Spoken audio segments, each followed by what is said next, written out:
How's things, David? Thanks very much for joining me. Third time, first third timer. Oh, third time lucky, hopefully then. How have you been, boy? Yeah, I've been absolutely great. Not a bother on me at all. Things are going well this side of the Atlantic. Yeah. And Good stuff. yourself? Good. Excellent. Thank you very much. Okay, so we'll get into the book. Excellent. Another fascinating book you've written. This one Thank you. focuses on MI6, MI6 kind of mainly. Now, given that MI6 is the focus of the book, it would be worth mentioning, as I'm sure everyone, we're recording this on the 14th, so it's not new or anything. But Mm. it transpired that MI5 should have disclosed, I think it was like a couple of hundred Yeah, files. hundreds of documents.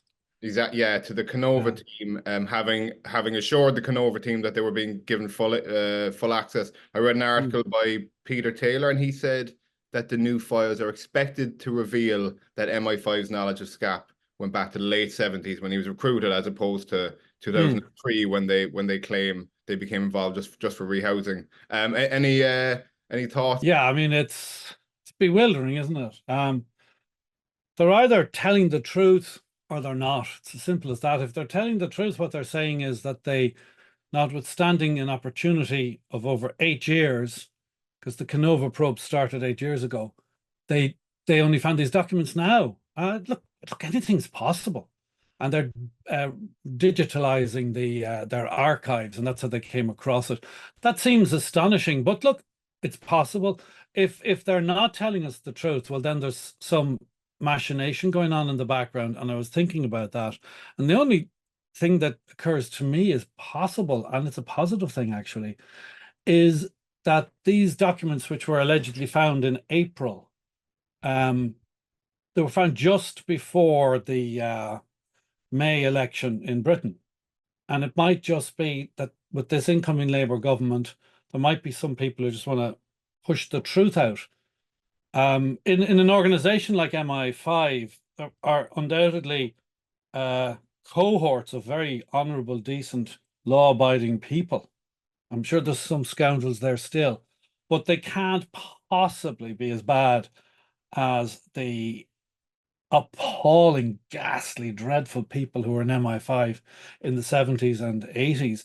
These were people who came in from the colonies where they had committed the most egregious and atrocious crimes, murders, tortures, mutilations, and they come to Ireland, and then they meet with which is inarguably the most corrupt police force in Western Europe at the time, the RUC, and they get into bed with them, and the RUC are full of bigots, people full of hatred, people who've gone around Belfast already shooting children. The famous August 1969 time when they went out with the machine guns and shot into the flats and killed a 9 or a 10-year-old boy.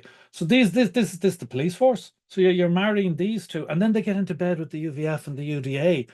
Now, you couldn't possibly imagine a worse conglomeration than that. Now, let's go back to 2024, and let's suppose you're in your 20s or 30s or 40s, and you're sick and tired of the likes of me and you highlighting all of this, and you want to make a clean breast of it. Well, so the optimistic interpretation of the release of these files is that someone in there is just pushing to see how this is going to go down and what's going to happen with the Labour government, because we all know the Tories were up to their necks with MI5 and every conceivable political dirty trick you can imagine. Labour were the victims of it. So maybe people who are just sick and tired of being associated with those brutes back in the 70s and 80s are testing the water. That's a possibility. Do you think like generally speaking, putting aside, I mean, any thoughts on like Labour's politics, be it liking or not liking? Do you think a Labour government suits, I suppose, like I guess the people who would be like anti legacy bill, and people who would want more documents and more history from that time to come out? Do you think having a Labour government is more suitable to that? It's more suitable. Yes, more suitable is a good word. It's not that they are like Corbyn would have released all the files had he got in. Michael Foot had he got back in '83. That's a long time ago now, I know. But people like those guys would have held inquiries, and people would have ended up in prison for the crimes they committed. Now, that's not going to happen under Keir Starmer, who's a great friend of MI5 and goes to their, well, he went to at least one going away party for one of their former director generals. But certainly, they are different. They're a different breed of people here, and their instinct will not immediately be to cover up for paedophile networks like Kincora Boys Home in Belfast, or the murder of Patrick Crinnion, the solicitor, or all the collusion. But then they will meet resistance. Isn't it that famous story? David Cameron was talking to the family of Patrick Crinnion, and he was sympathising with them, and he effectively admitted that that it had been organised out of Whitehall. And he said, "Look, I can't give you what you want." And he raised his finger like that, and he said, "There are people around here who won't let it happen." In other words, Prime Minister isn't in control of what is disclosed and what isn't disclosed, at least a Tory Prime Minister. Okay, very good. So we'll get into the story of Patrick Crinnion. Okay, given he was recruited very early 60s, you might start by kind of painting a bit of a picture of I guess the Republican goings on through the 60s.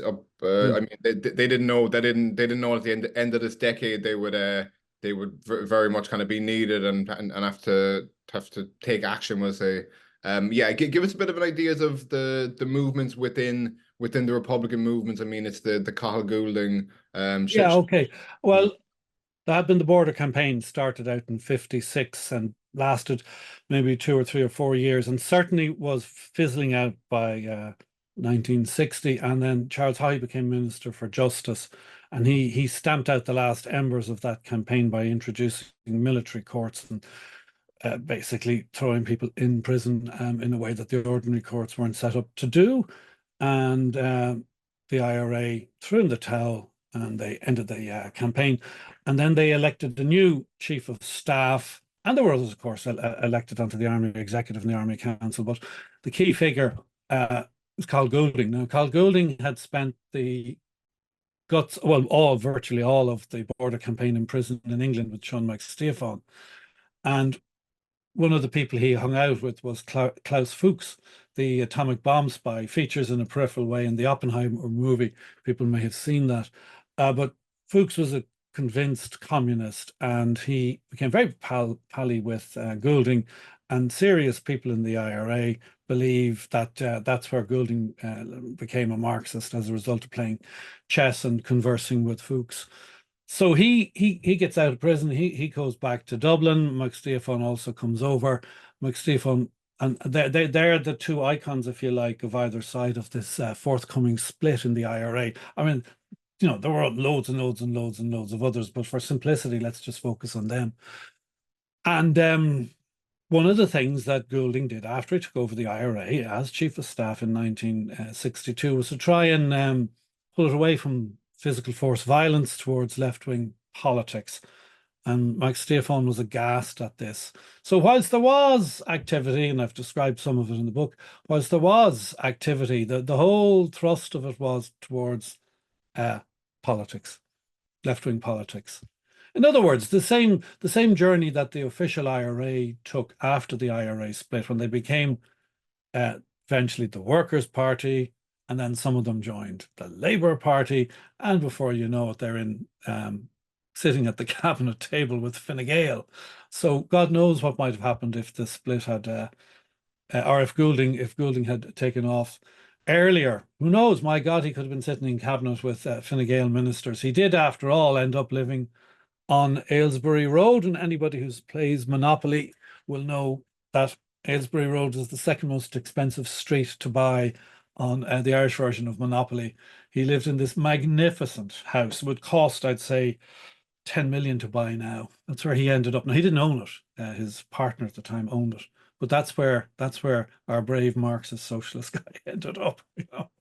Very good. Okay, so around the same time, give us an idea of the type of like intelligence apparatus and departments that the Gardai had going. They're not typically, the Gardai wouldn't be like, you wouldn't think them having like a kind of like a maybe not espionage, but that kind of Hmm. unit, you wouldn't think of them that way personally. No, there was always a fear. I think it was a political fear that if an intelligence service was set up, as they're now suggesting should be set up, like MI5, independent of the police, and I mean, that would be dangerous to the state.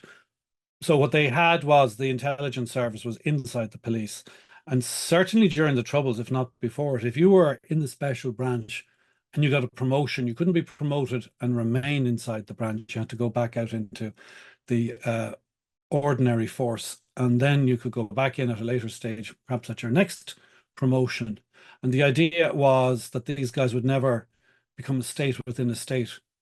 And I think there's great merit to that because, I mean, if you look at what happened with MI5 and the CIA, where they became totally paranoid and convinced of all types of crazy stuff about governments being in the thrall of Moscow when they weren't, it was a good idea. So the intelligence service then that evolved was there were 18 divisions, I think it was, in the 60s, 18 divisions of the special branch. Headquarters effectively was the Dublin branch in Dublin Castle. And they were the guys on the ground. Now, they gathered all types of information and conducted all types of operations, but the channel of information to the government was through the C division of the Guards. And the third department there, C3, was the nerve center of Garda intelligence. It was a small little unit. It was up in, it wasn't in Dublin Castle, it was in Phoenix Park. It's still there, probably, in one guise or another.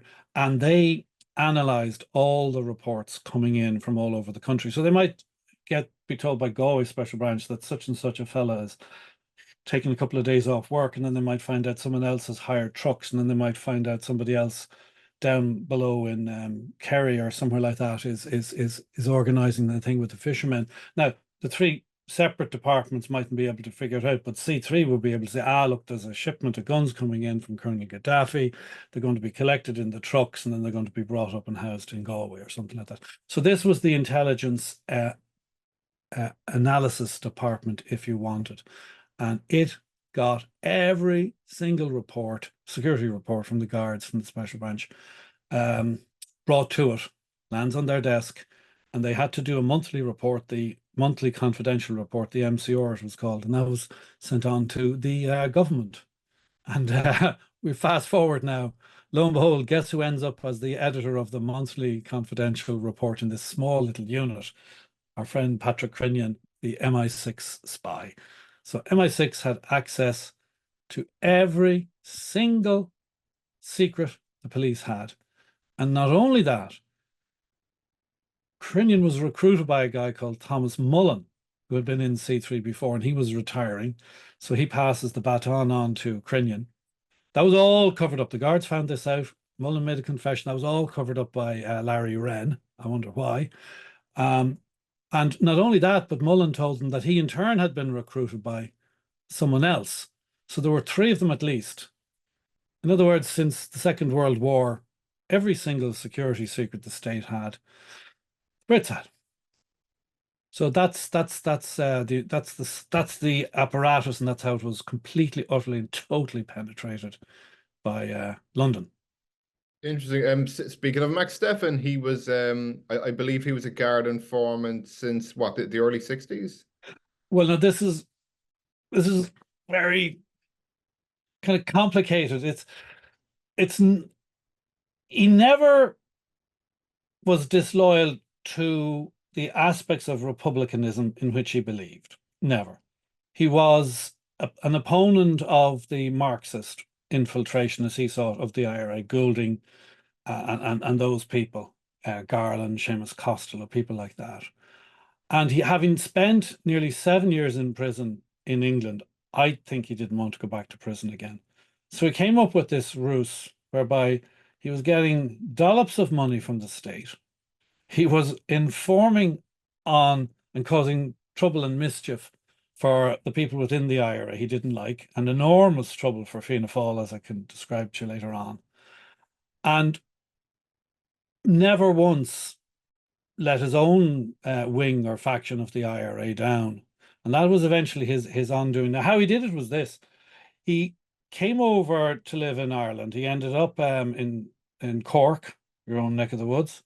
And there was a guy down there at the time called Paddy McLaughlin. Now, Paddy McLaughlin was a really, really serious, highly rated. Anybody I've spoken to, the man was absolutely brilliant, criminal detective. And he ends up as Garda commissioner at a later stage. And super down there at the time was a guy called Joe Ainsworth.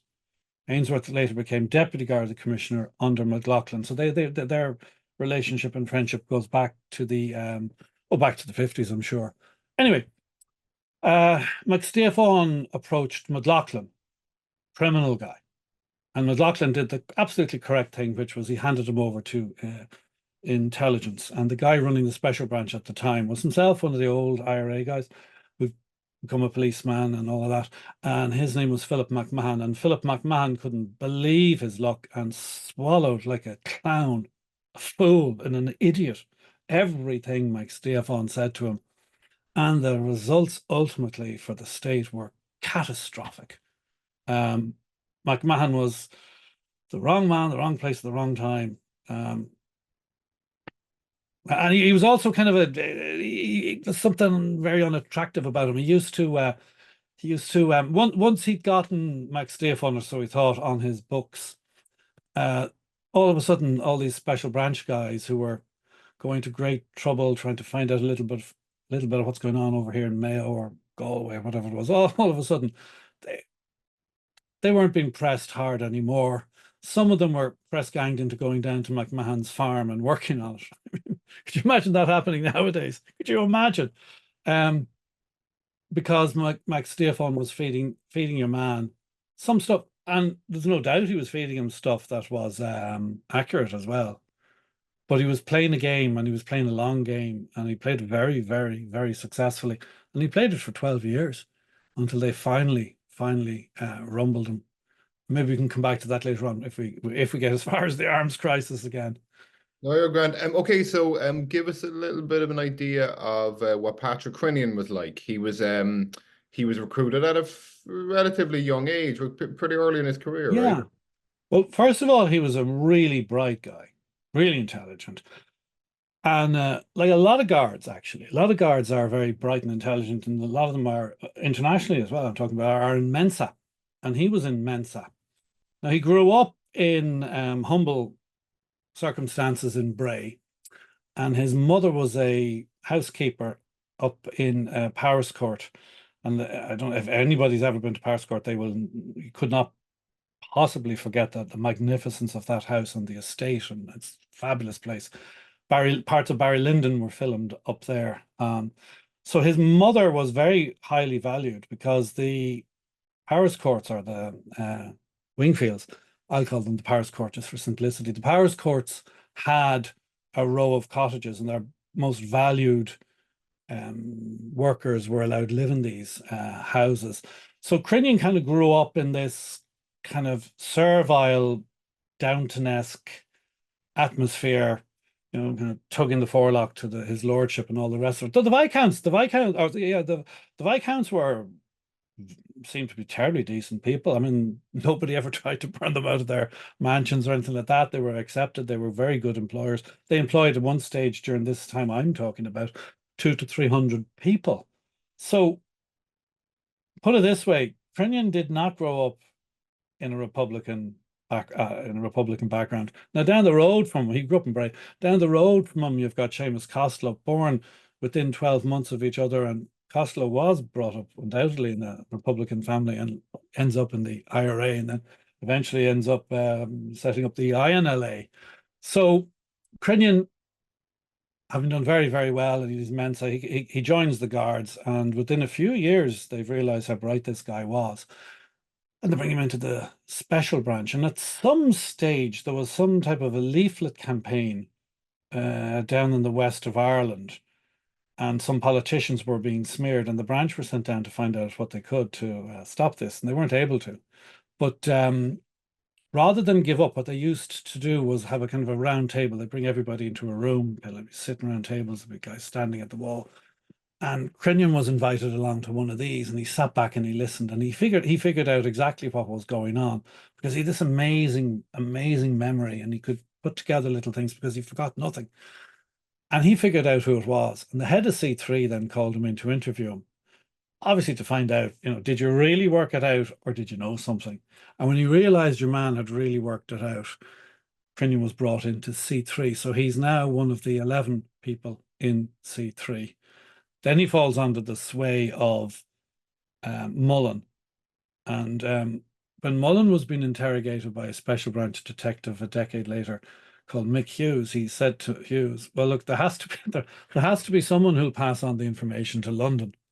So you have the Downton-esque background. You have him joining the Guards, whose whole focus of the intelligence special branch C3, whose whole focus is anti-Republican. And then you have Mullen coming in. And I've no doubt, I don't think for one second Crinnion did this for money. He wasn't crass like that. But he did get paid a few quid. And he was made to feel important. And when he would go to, well, on at least one occasion he went to London, I know that they buttered him up no end and told him he was the greatest thing since baked beans. So I think, and he was an enormous egotist as well. And the other side of his character, he was a Walter Mitty as well, and very prone to conspiracy theorists theories as well. I can come back to that if you want, the De Valera thing. Would you go into that first? Sure. I got very, very lucky. I got 2 tranches of documents. First tranche was all the letters he was, a whole rake of letters he was writing in the early 70s, and a second set of documents I can't really talk about, but between them I'm pretty satisfied I got to the bottom of a lot of things. And there's some overlap between these documents, and if you only had one set, you only have a clue what he's talking about. When you put both of them together and you research the background, it all comes clear. The De Valera thing, okay, IRA in the 60s really came to hate De Valera, or had long since come to hate De Valera, and he's going to go down. He's going to open a memorial in St. Finbarr's Cemetery, the Republican plot there. And 2 young guys were really opposed to this, and they wanted to take some action, and they put a proposal to their superiors down in Cork, and they were told, no, you're not to do anything. Nonetheless, they went off and they decided that they were going to make a bomb, and they were going to take it into the cemetery, and they were going to explode it. Now, they did all of that, and the bomb exploded just close to where the memorial was going to be. Bomb exploded at 3 o'clock in the morning. That's really important to this little story here, 3 o'clock. And one of them died, and the other was really badly disfigured. He died there a few years ago. So the guy spoke about Joe Ainsworth, immediately was asked to investigate this, because Joe did a lot of intelligence work, although later on he's been smeared as someone who never did any intelligence work. That's not true. He did an awful lot. So Joe was asked to figure this out, and sure, he was handed it on a plate, because he walks into the hospital where the guy was, and who's there but Dave O'Connell, the later on Provisional IRA Army Council member. And he knows immediately what it is. They went down to Woolworths and they found the type of alarm clock, and they figured it all out. And nobody for one second has ever suggested or believed that they were going to try and kill De Valera. And all the bishops that would have been around him, and all the priests, and all the families of the Republic. I mean, it's utterly inconceivable that IRA men would have done that to their own kind. No way. But no. The Walter Mitty aspect of Crinnion, though, he analysed it and he got it all wrong, and he decided, no, this was a plot to kill De Valera, and that the reason the bomb, that there was a problem with the timing. Instead of setting it for 12 hours, he believed wrongly that the bomb didn't go off at 3. He believed it went off at 12, and that they hadn't wound it properly. Given 11 hours and 59 minutes to come around, they just hadn't wound it up correctly. So immediately that they had triggered a boom, they blew up. So he was prone to the wildest and most extreme interpretations of events unfolding before him, and he was perfectly capable of ignoring facts if they got in the way. So 3 o'clock becomes 12 o'clock, and it's a plot to kill De Valera, and to hell with whatever bishops and priests and family members would have been at it. So he's not reliable that way. He's Walter Mitty guy, and that might be related to his hyper intelligence. There might have been some lack of common sense there as well. he would make a fascinating study, I think, for a psychologist. So those are only my stabs and guesses, but based on the facts that I discovered. Interesting. Okay, so given given he got caught, like you said it was 72, right? Oh yeah, yeah, I got Yeah. caught in 72. Yeah. Okay, so t talk to me a little about what information he was able to pass on, his activities generally in those Mm. first couple years of the Troubles. Well, he was, as I said, really good at putting together information. And at one stage, a couple of Star pistols turned up on the guards' radar. Now, Star pistols are made in Spain, and a lot of them were then sent where they were proofed, in other words, examined and made sure that they were all right, in a factory in Birmingham. And a well-known Dublin criminal was able to was able to extract guns out of the factory from contacts he had in there. And what they would do is they would pretend that they tested the barrel of the gun and it was bent or something like that, and it would be thrown in the bin. But it was perfectly good working order, and out it came. Now, this criminal who's still alive was like members of Fine Gael, members of Fianna Fáil, guards themselves, involved in 1969. Remember the date, it's all the context is important here. The date is very, very important. Was involved in furnishing weapons to the Catholic people of Northern Ireland. And then he started giving them to this group, an IRA splinter group, left-wing IRA splinter group called Saor Éire. For people who aren't Irish, that's Free Ireland.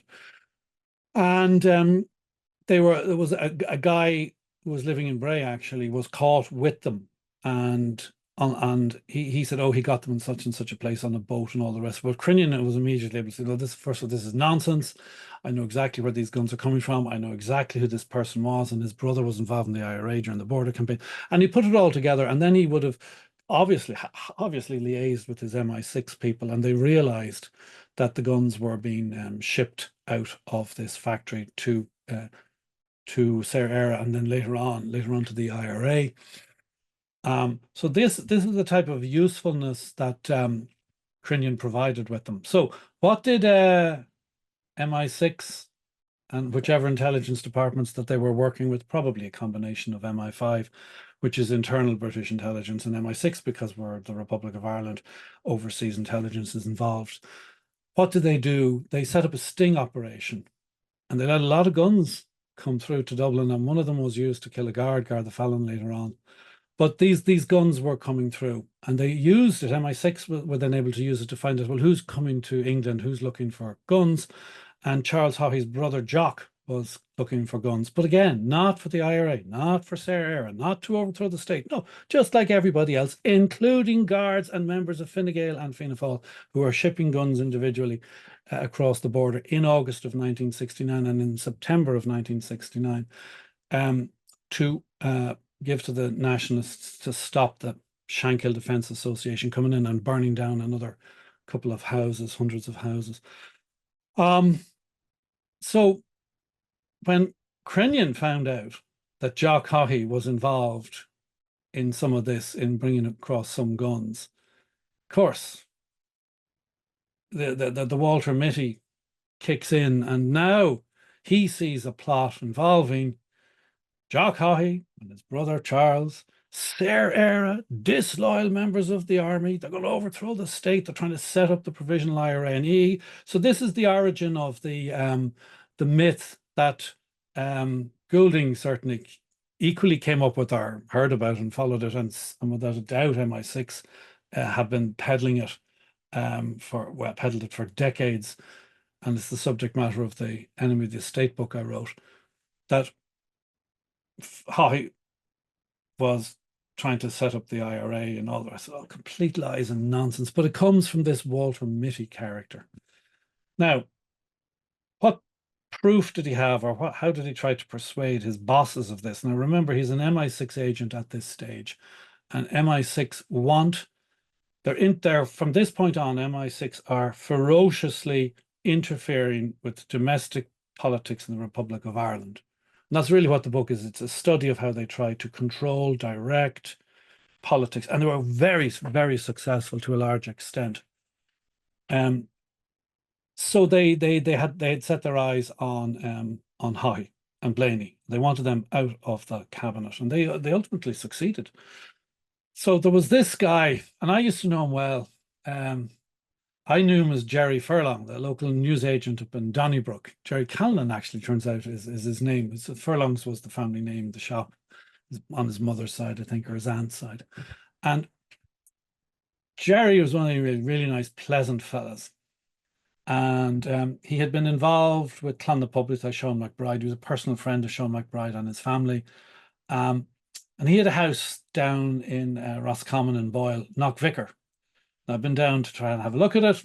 It's down a laneway, off a back of the real long laneway on this side of it, so you don't overlook it. And then there's the house, and then there's a river winding around it. I mean, if you want to have a discrete meeting of an IRA convention, that's a great place to have it. And my belief is that Goulding was Goulding was having this IRA convention there. They were going to make monumental changes. They were going to end abstention. They were going to do all sorts of things. But essentially, they were going to move in a political direction.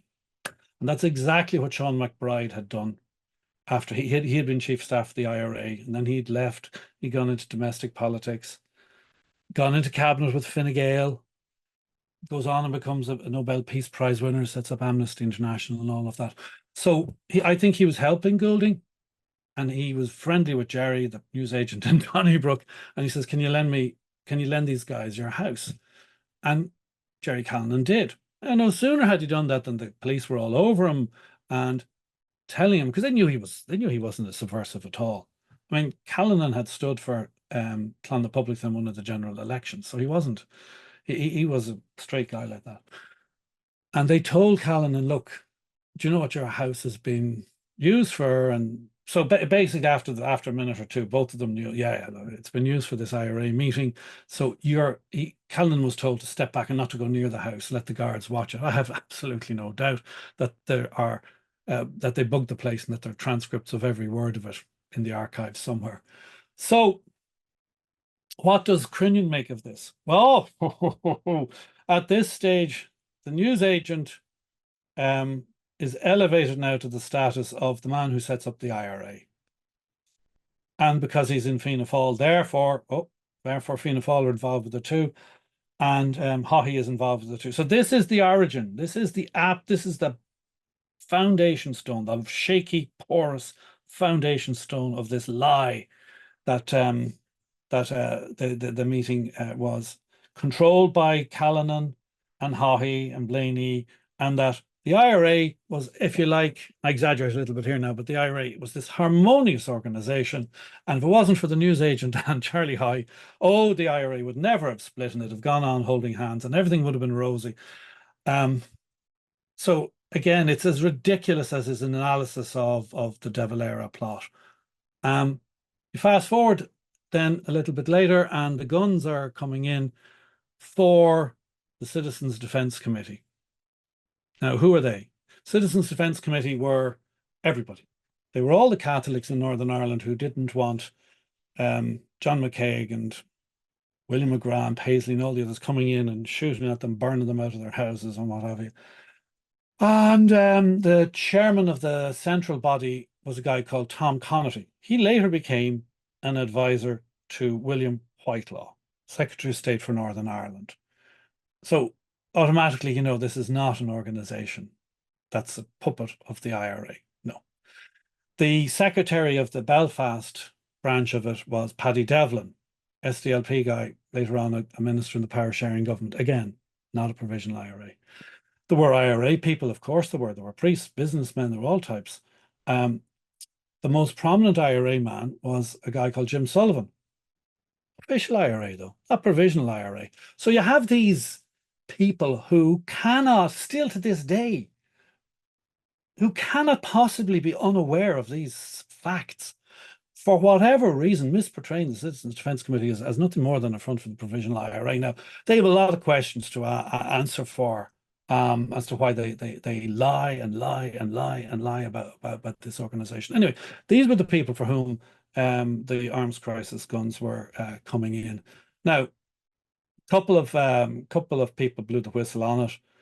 Certainly the civil servants out in Dublin Airport knew what was happening because they figured it out, and they rang the government, and the Minister for Transport was contacted. He knew exactly what was going on. He knew it was a legitimate operation by military intelligence, and he rang military intelligence to warn them.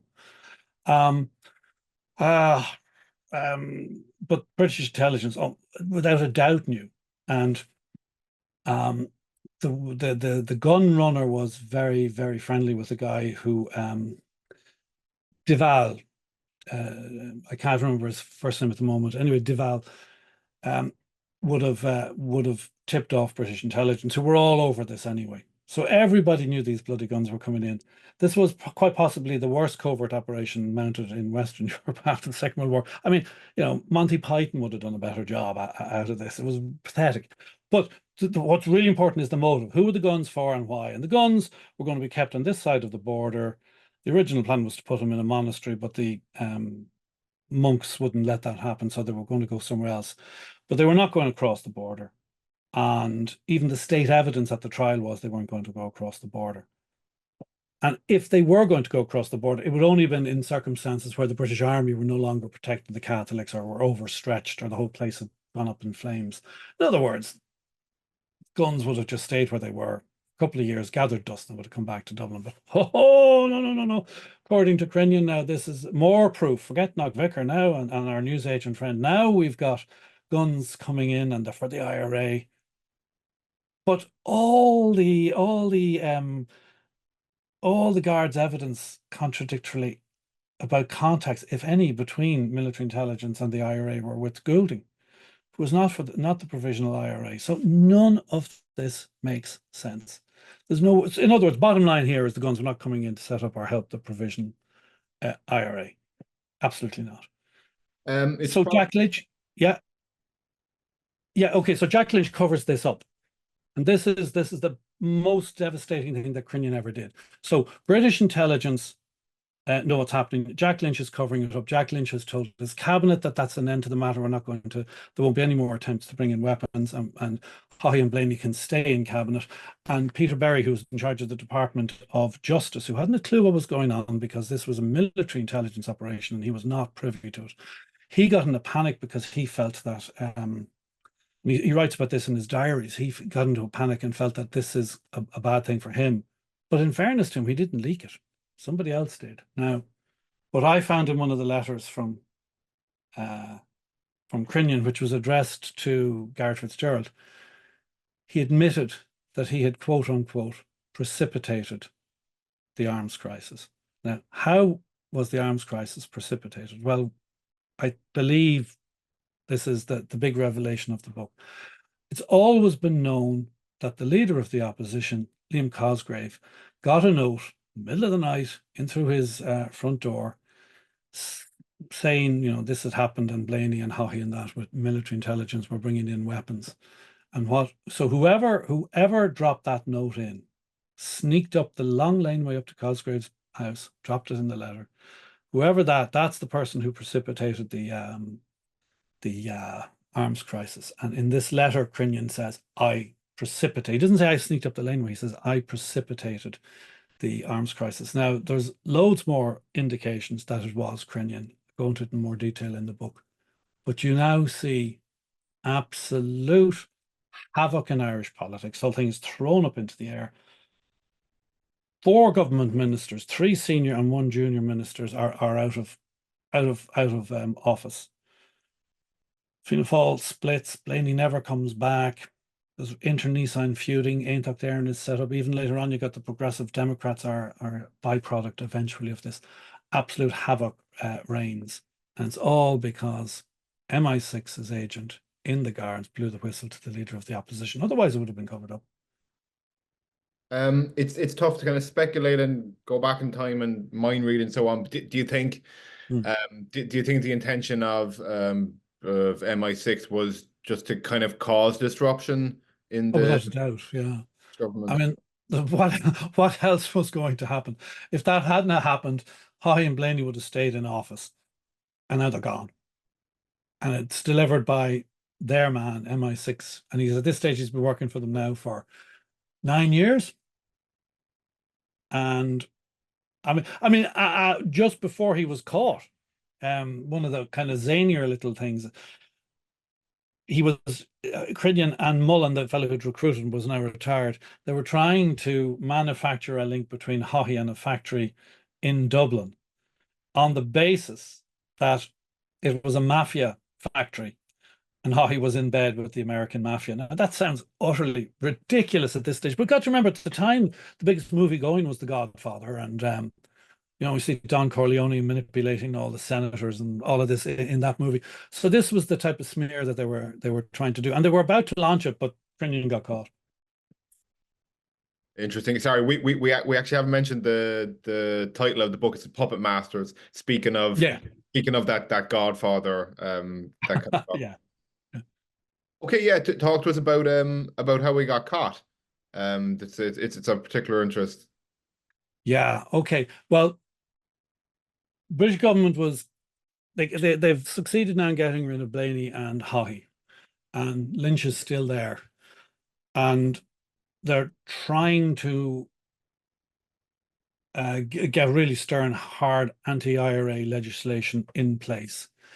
And one of the tactics they were using to put the pressure on Lynch to move in that direction was to embarrass him.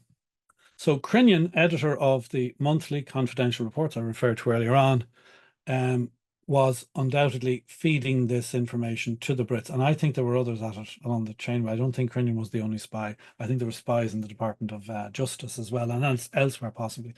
Anyway, long story short, a guy called Rowley, who was in charge of intelligence, later becomes the deputy chief of number 2 man in MI6. He was in Stormont Castle, occupied the same building on a different floor to Willie Whitelaw, who's the Secretary of State, and the pair of them used to, they were fond of whiskey, and they used to drink late into the night, come up with all types of mad plots and plans. Anyway, one of their daft ideas was to get a dossier together to embarrass Jack Lynch, and it's come known to historians as the Border dossier. And they put everything into this dossier they knew. There's John Haddon, top IRA man in Monaghan. There's David Burke, top IRA man in Donegal, and they're all on the border. And what are you doing about it? And chapter and verse on the IRA, all accurate, of course. The only problem was basically a cut and paste from the monthly confidential reports. So this document ends up on Jack Lynch's desk, and within a very short period of time, he recognizes everything, even the language of it, because they big damn all whatever attempt they made to disguise it, they'd failed. Lynch just picks up the phone to John Fleming, the now head of the special branch, successor to McMahon, and says, "We have a spy in the camp. Go find him." So now the hunt is on for Crinnion, or whoever, possibly others now, because there were, like I've said, I believe there were others who were sending this information to London. Now, they then stumbled, so the guards are out there anyway, and they stumble across a guy who was going to be meeting another contact, and he's arrested. They wait for this other contact to come in, and lo and behold, who's the contact when he comes in? But a guy called John Wyman. And Wyman has been Crinnion's handler for over a decade. And Wyman was staying in the Burlington Hotel. So Wyman goes into the hotel, and the other guy isn't there because the police have arrested him. He comes back out and he's sitting in his car. So the cops then go over to him, ask him who he is. They arrest him, they take him to the Bridewell, and they start interrogating him, and he starts out telling them a whole pack of lies. But eventually he admits that he's a British agent. He says he was with the Ministry of Defence, which is a lie. He was with the MI6, which is part of the Foreign Office. And then they watch his hotel room, and who comes to him in the hotel room? Crinnion. So there's a bit of a kerfuffle on the way out, and Crinnion runs, but his shoelaces snap, and he trips and he falls, and they catch him. So now you have Crinnion caught. And that was the same week he was still going around trying to find some way of linking Haughey to the factory where they made slot machines, and the idea there was to say that the guns were coming in the slot machines. It's ridiculous, but there you go. So the whole thing now collapses. That part of the smear campaign against Haughey collapses. The network, the MI6 network, now suddenly really begins to fall apart because John Wyman is caught, Crinnion is caught, another guy flees the British embassy because he was another MI6 agent. And then the original guy, Furzy was his name, they've caught him too. And then there was suspicion about another guy, former military major, I think he was, who was down in Wicklow, part of this network as well. So that he falls apart. So basically the whole MI6 network is decapitated. And Crinnion and Wyman then end up spending 3 months in prison.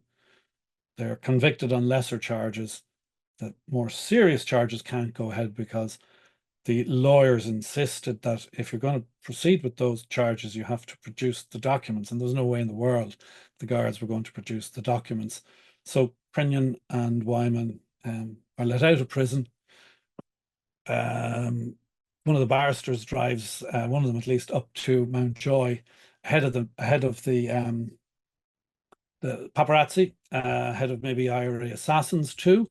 And they Crinnion wants to collect his family, so he gets a lift out as far as Whitehall with Wyman. Wyman is telling him, look, get out to the airport. And an MI6 jet or a Foreign Office jet is on its way over to Dublin Airport. So Crinnion goes, collects his family. There's a piece of footage, as I know you know, on YouTube. You can see Crinnion been followed down by the media, which did catch up on him on O'Connell Street, and he gets a taxi. Anyway, gets his family. They get out to Dublin Airport just in time. They're whooshed in the side. They're not brought through any of the usual security precautions on the jet, and he disappears. And then there are all these rumors. For about a year or two, there was a huge fascination with him. He was kind of a mini Lord Lucan. What happened to Crinnion? What happened to Crinnion? And then public lost interest, and magazines like The Phoenix and that might have occasionally done a piece. And the guards, of course, were always very interested in finding out what happened. And down the years, I'd be talking to some guards, and they'd be saying, "Oh, he was definitely in Kenya, no doubt about it," or he was definitely in the Middle East, no doubt about it. And guess what? All these guys were right, because one of the gigs Crinnion got after he went into exile was to work selling airplane parts. I suspect military airplane parts to air forces and airlines all over the world. So you'd have a guy who would, like Crinnion would have had loads and loads of people would have known him, and maybe 10 or 15 of them would have bumped into him at airports and hotels.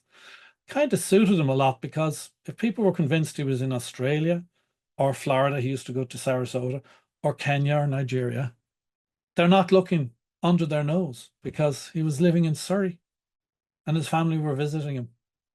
And, you know, he must have walked by an Irishman every day of the week, every day, and nobody recognized him.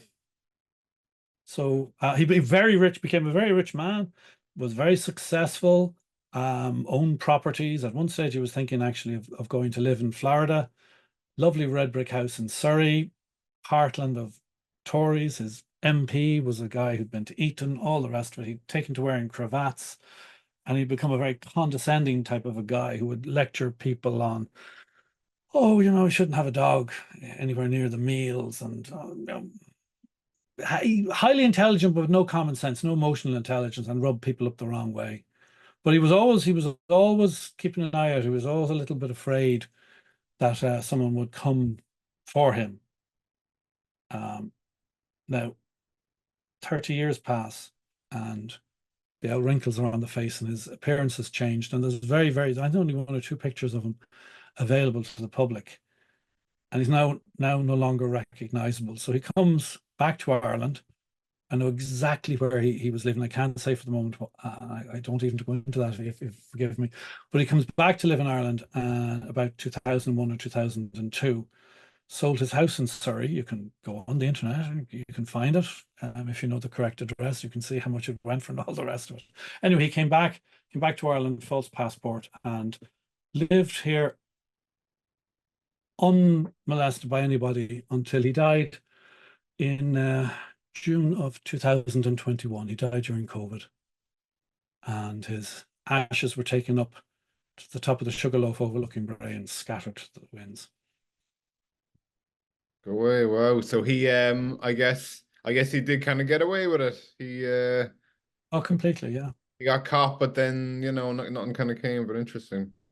He got caught. I have absolutely no doubt whatsoever he would have become the head of C3, and he probably would have come at at least a chief superintendent. Now, the rank above that is assistant Garda commissioner, then deputy. Oh, I'd say he could easily have made it to the rank of assistant Garda commissioner. He would have brought in all types of other British agents. He would have recruited them along the way.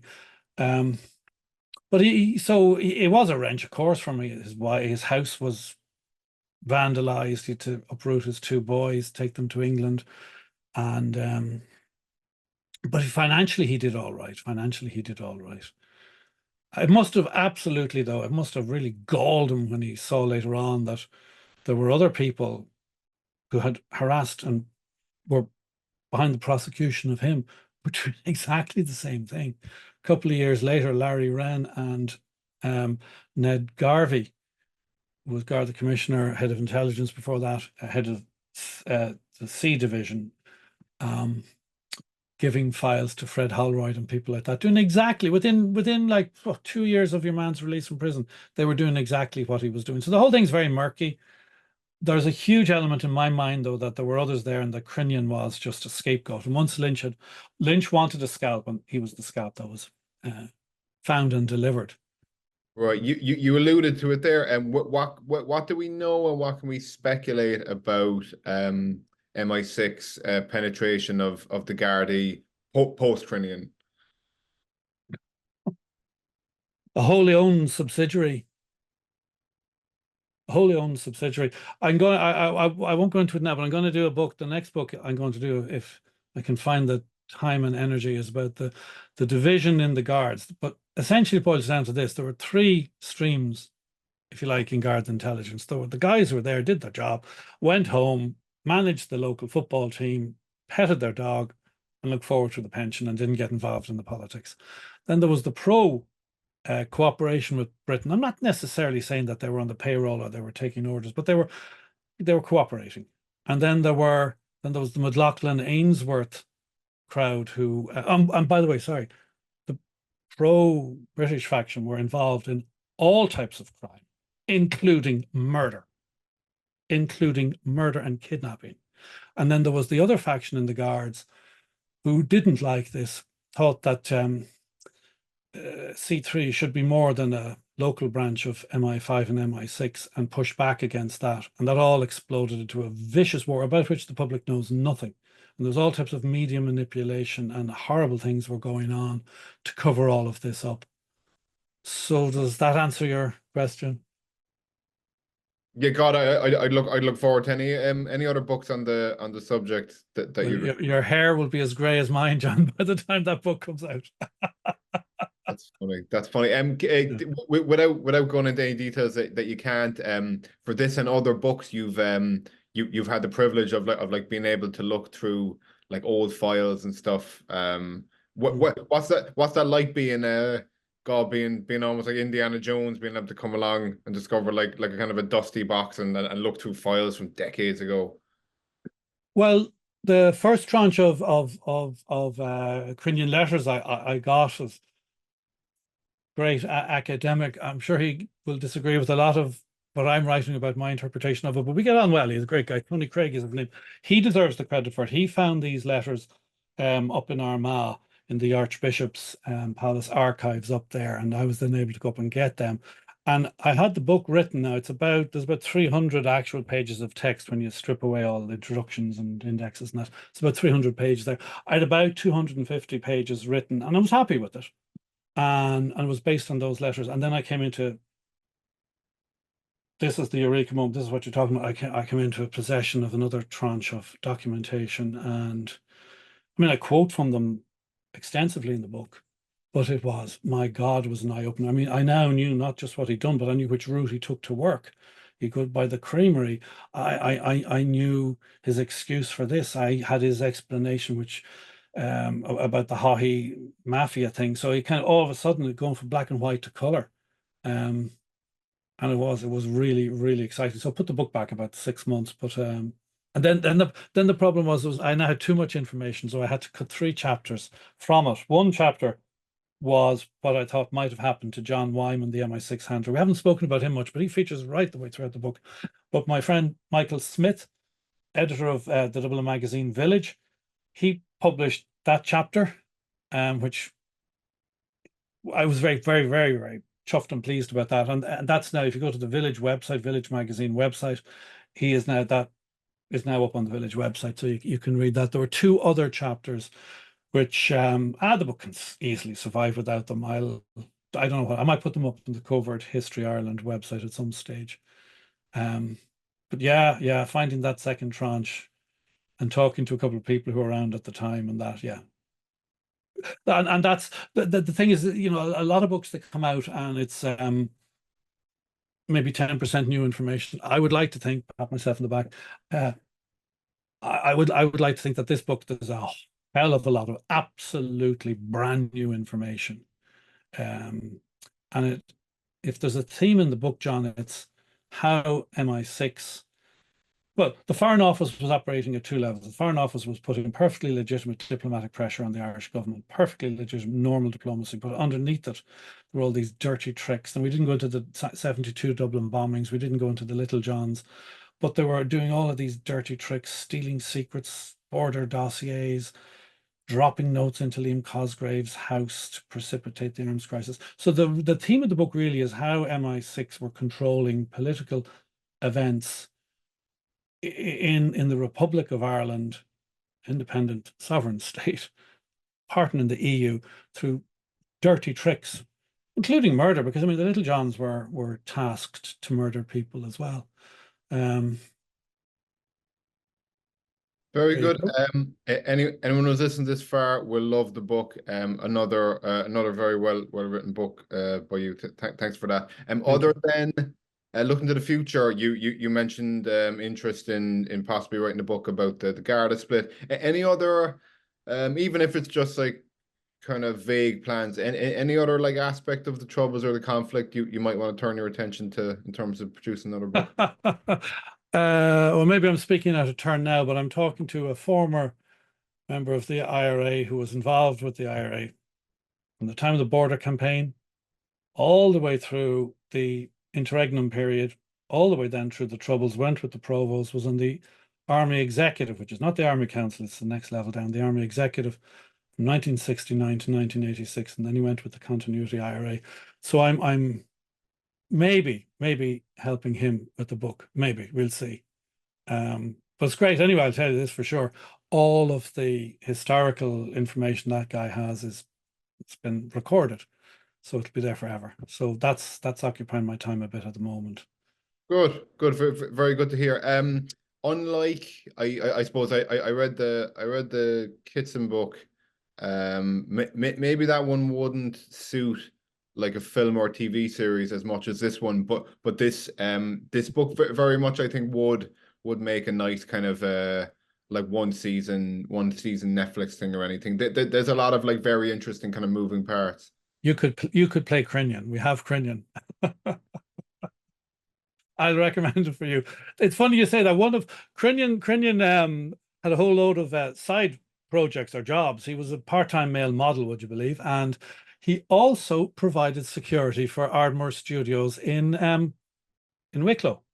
And what was one of the movies he probably provided the security for? But The Spy Who Came In From the Cold, which starred Richard Burton and was made in Ardmore Studios. And you couldn't make it up, could you? You could not make it up. So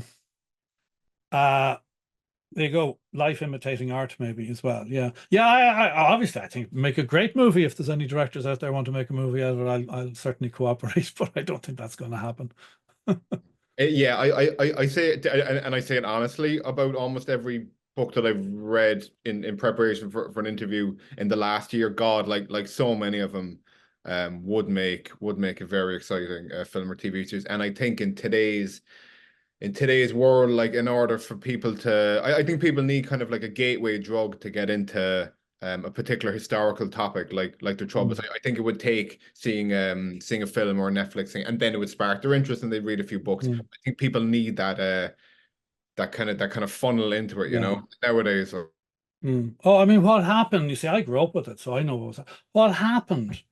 It's extraordinary, absolutely extraordinary, and I mean, I'm glad, of course, everyone's glad it's over. Thanks be to God, it's over. People aren't being killed.